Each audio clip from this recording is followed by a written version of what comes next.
I spent 10 years in prison, and here's what nobody understands. Prison was one of the best things that could have ever happened to me. Before I went to prison, I was lazy. Before I went to prison, I didn't have a job. You were running the streets. You were a fool and a moron. Prison actually gave me integrity, man. Prison's a spot where I picked up the clippers, and so I'll forever be grateful for my 10 years in prison. If it wasn't for me going to prison, I would have never, ever picked up the clippers, sitting there bored in the pod, not knowing what to do. And lo and behold, the clippers come in, and, it's like you'd done a couple of haircuts on the street in California, and you instantly thought you were a barber. And so, what most people don't understand is when you're in a dark place and you can work through that dark spot, it will give you a strength. And so any kind of adversity when faced with positivity turns into a positive situation. And so, going to prison wasn't really a positive situation, but in my life, it turned out to be a very positive situation. Like I said, before prison, you were running the streets, selling pounds of weed, doing nothing good. Once you got to prison, like I said, those clippers showed up in the pod, and you picked them up, and you started using them, and you really liked the way it felt when you would cut someone's hair, and they liked the haircut. So that was like the first bit of, I picked up the clippers, I did the first haircut. The guy really liked it. I was like, wow, this is cool. This is something I want to do. I want to be able to cut my friend's hair and get paid. I fell into that passion. Look, I just look at it like this. Anything that you could be going through, just know that if you're going through a struggle, you're already down here. There's only up here to go. And so look at this beautiful neighborhood that I'm sitting in. This is my personal park and my personal neighborhood. When I went to prison, I was couch surfing, bouncing around from place to place. When I got out of prison, I was in a halfway house. And now, at this point in time, I have all of this. And I really look and say, if I wouldn't have gone to prison, would I have a Rolex watch? Would I have all of this beautiful neighborhood, my Porsche in the background? I don't think so, man. I think that I just don't think so. I think that everyone has to go through their own struggle. And I think that if you're blessed with a struggle, it's truly a blessing in disguise. And so, I'm not big on doing the whole religious thing, but I'm sure God will give you a struggle that you can handle. And I'm sure that, he's building you to be someone great. And so, I just want to let you guys know that anybody can do anything, and anything in the world is possible if you believe in it. Here's some of the key things that'll help you out if you're in any kind of a situation. Show me your friends and I'll show you your future. And so that's a very big thing. Going to prison, there wasn't the best of people there. I think the people there were great deep down inside. I just don't think that they had an avenue to express that greatness. There was no instruction or any kind of direction for those inmates. I had to give myself direction. Look, I got lucky, guys. I didn't really give myself direction. Like I said, the clippers came in. I got lucky enough to pick those clippers up, start putting them to use, and that kind of evolved me. I picked up the clippers. I did an inmate's hair. The guards started catching on and were like, damn, he could really cut hair. That's when a sergeant modulated into my seat and was like, walked into the barber shop, sat in, and was like, and just pointed to his hair. I threw the cape on him. I cut his hair, gave him that cut, gave him that fade. He loved that fade. He loved that fade. And then all of the COs started coming in, CO1s, correctional officers, sergeants. And then a lieutenant came in and sat down. And then shortly after that, the Secretary of Corrections. Before, I think I had cut a warden's hair before that, Joe Romero in Las Lunas. But then shortly after that, the Secretary of Corrections, Joe Williams, came in and sat down, gave him that cut. Then he had me open up a barber shop in Central Office in Santa Fe outside of the prison. So I'm just saying, like, find something you like to do and don't let anyone take that away from you. Look, I spent 10 years in prison. I'm a loser. I'm a piece of shit. I ain't worth shit.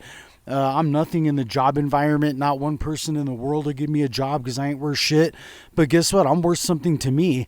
And for me, I don't care what anybody thinks about me. I know who I am and I know what I am, and I'm going to win either way. And you could do the same thing. There's a program called DVR if you're in the Albuquerque, New Mexico area.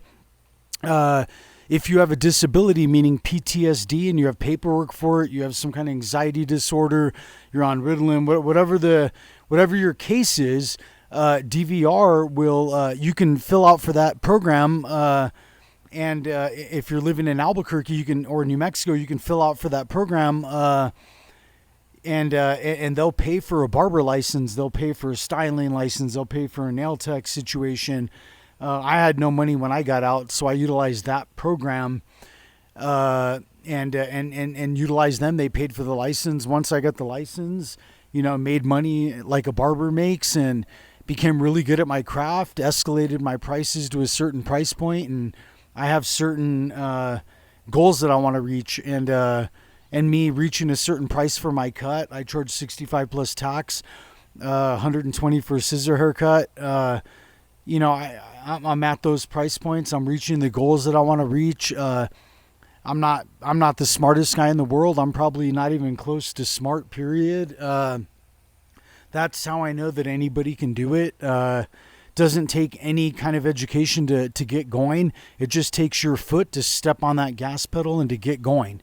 And so that's really what it is, guys. You got to just get going. Look, if you want to be a barber, simple barber structure program. If you want to be a barber, this simple barber structure program is join DVR, and they'll pay for the license. If you have to be homeless for 8 months that you're graduating school, like I did, do it, because once you graduate, you're at least able to charge $35 to $45 a cut. That means, if you're going into the worst barber shop, the cheapest, lowest place, they're at $25 a cut. Well, actually, maybe not. Supercuts is at $35. Just say you walk into some barber shop that's at $25 a cut and you're booked out. Each haircut is a half an hour. If you're making $25 a haircut, that's $50 an hour. Where else is a convicted felon are you going to be making $50 an hour? And so I'm just saying, it's an easy, quick structure. Look, what holds you guys back is you guys have an excuse. Oh, I don't want to do this. I can't do that because I got to do this and I can't. Then you're a loser. And then you stay a loser. So for the guys that have no excuses and the women out there that don't want to have any barriers, or an excuse is something made up by you. And so when you have an excuse, you made that up. I can't because, instead of saying I can because, you sit and say I can't because. And so, look at me, I have a 9th grade education, but I had no excuses. I drive a brand new Porsche. I'm in a beautiful neighborhood in a beautiful home. I have the watch of my dreams. This isn't any kind of flex. Anybody can do that. I mean, I'm just living a middle class level.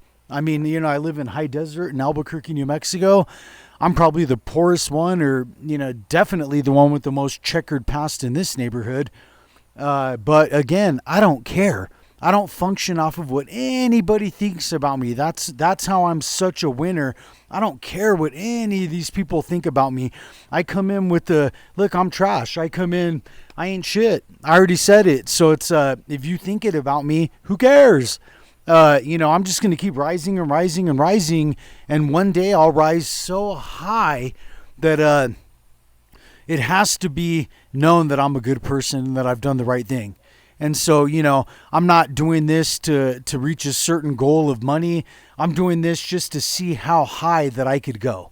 Myself with the 9th grade education that has nothing, that built everything on his own. I built a company out of the clear blue sky.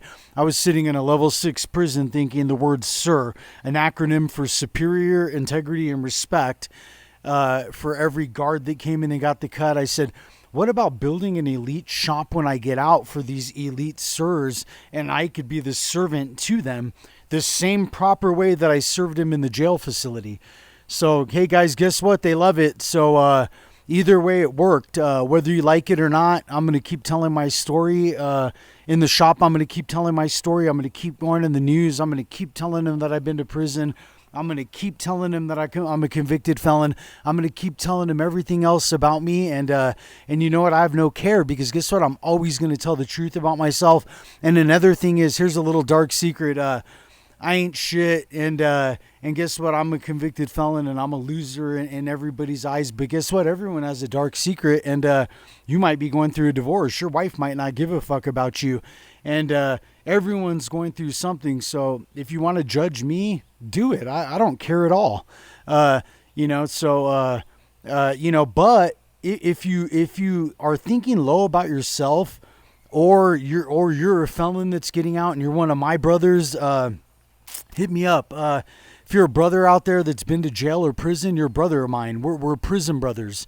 If you're, or sisters. If you're a girl that's been to jail or been to prison, you're a prison sister of mine. I'll do anything for you. We're all, it's go walk around Block for one day and see how they treat you. That's how it is to be a convicted felon. But guess what? I'm proud of being a convicted felon. I'm proud of every minute of being a convicted felon. And I'm also proud of the transformation that I made and the turnaround that I made. That's what makes it so great and so beautiful, guys. I love you guys. I appreciate anyone that watches my channel. Anyone that stayed till the end, hey, I appreciate you. You leave a comment, I'll leave you something, voice message back. Hey guys, look at the beautiful neighborhood. This is it. High Desert, Albuquerque, New Mexico. Sir Men Salon, Louis Vuitton kicks, Rolex watch, Louis Vuitton belt. Ain't nobody out here doing it. Oh, TJ, where did you get those shoes? Where the fuck do you think I got them? From the fucking Louis store. Does it look like they're fake, or they're... Nothing I do is fake. And so everything I do is real. And so guys, I appreciate everything you guys do. If there's anything that you guys want me to talk about, I will. I'm going to be punching out more barber haircut transformation videos. I'm going to try to get 3 haircut transformation videos up per week. I'm going to really try to get 5, but I'm going to claim that I'm going to put 3 up. There's one dropping at 10 a.m. today. And then I'm going to start dropping some motivational speaking videos. I'm not a speaker. I ain't shit. I'm nothing and nobody. But I'm allowed to tell my story. And I'm allowed to inspire myself. And so I'm inspiring myself by speaking it out. I need to hear this.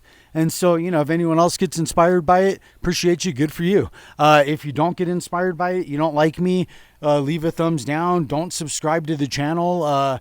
Leave a comment in there that I'm a piece of shit, and I'll even like it for you. Hey, guys, awesome. You guys have a great day, and be very safe this 4th of July weekend. If you want, I'm on Instagram, Thomas Baca Barber, but I'm going to be a lot more active on YouTube. I love you guys. And Sir Men Salon.